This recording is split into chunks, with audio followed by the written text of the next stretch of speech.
सत्संग से सोधी आवे, नहीं जीव 84 में जावे। सत्संग से सोधी आवे, नहीं जीव 84 में जावे।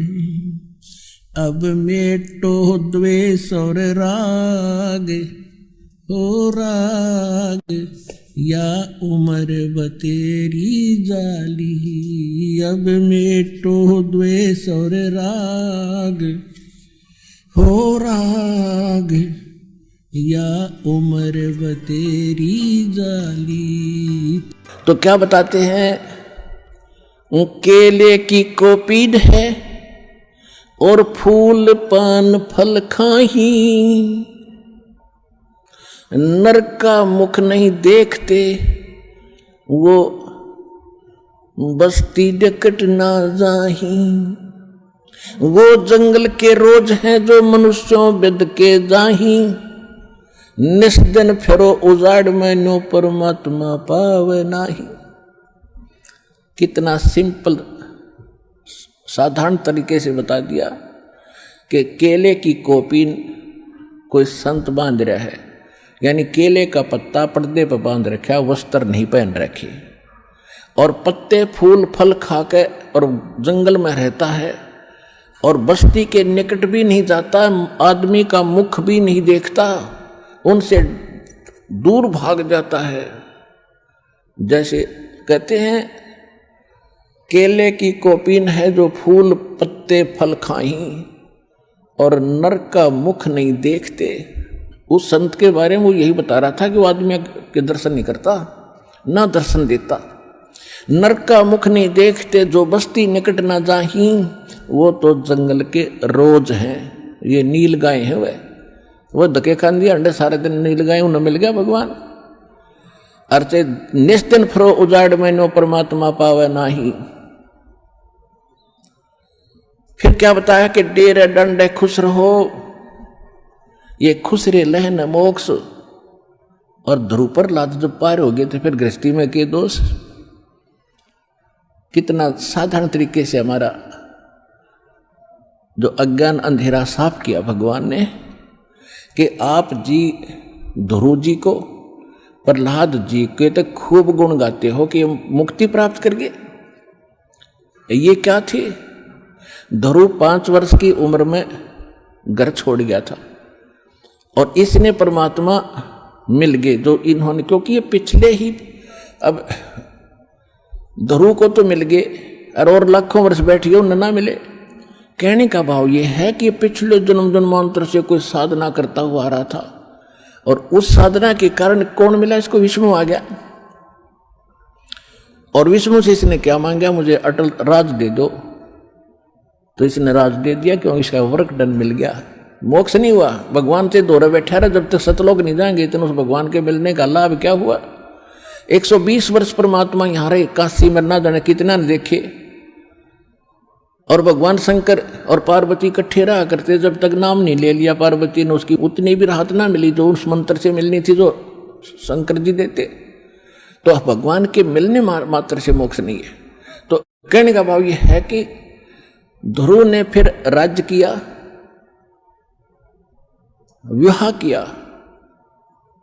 और उसके जो मौसी का लड़का था उत्तम वो मारा गया था, उसकी पत्नी भी फिर उसी के साथ रही। उसके बाद प्रहलाद ने ब्याह किया, संतान हुई।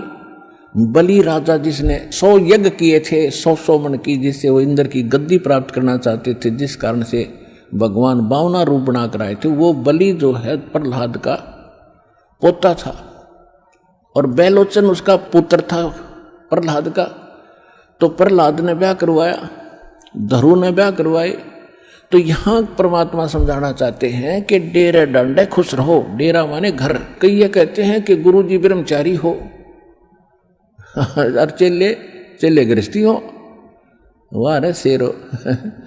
अब भक्ति तो देखो दोनों ने करनी पड़ेगी, गुरु जी ने भी और चेले ने भी, और एक जैसा। और ठीक है, जो ब्रह्मचारी रहना बुरा नहीं, और केवल ये कहना कि ब्रह्मचारी ही गुरु हो सकता है, ये मूर्खता है। परमात्मा विधि विधान से मिलेगा। उसको कहते, परमात्मा कहते हैं अगर तुम यही मानते हो कि बाल ब्रह्मचारी रहे और जंगलों में रहे और तभी भगवान मिलेगा, उसके लिए उदाहरण दे रहे हैं कि डेरे डंडे खुश रहो, ये खुसरे लहना मोक्ष, ये हिजड़े पार ना होते। अगर केवल ब्रह्मचारी रहने मात्र से ही तुम मानते हो मोक्ष हो जाएगा तो इन खुसरों का नंबर तो अब तो पहले आना चाहिए था। और फिर कहते हैं द्रुपर लाद भी पार हो गए तुम कहते हो, तो फिर गृहस्थी में के दोष।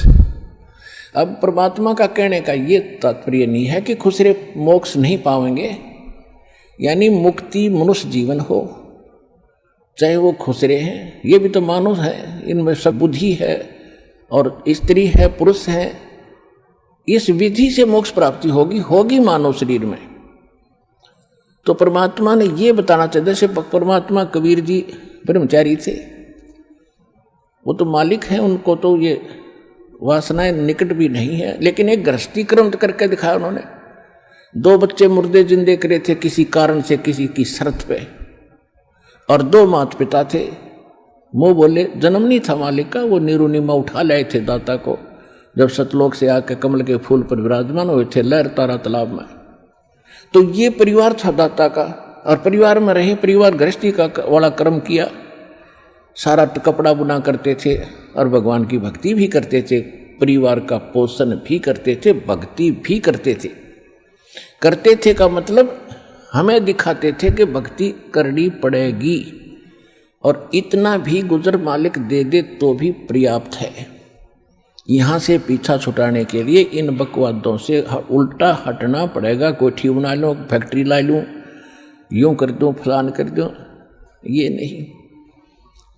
परमात्मा ने जो भक्ति करनी है तो भगत की तरह रहना पड़ेगा, बुराइयों से भी बचना होगा, और एक बहुत ही साधु भाव में रहना पड़ेगा, किसी की आत्मा नहीं दुखावे।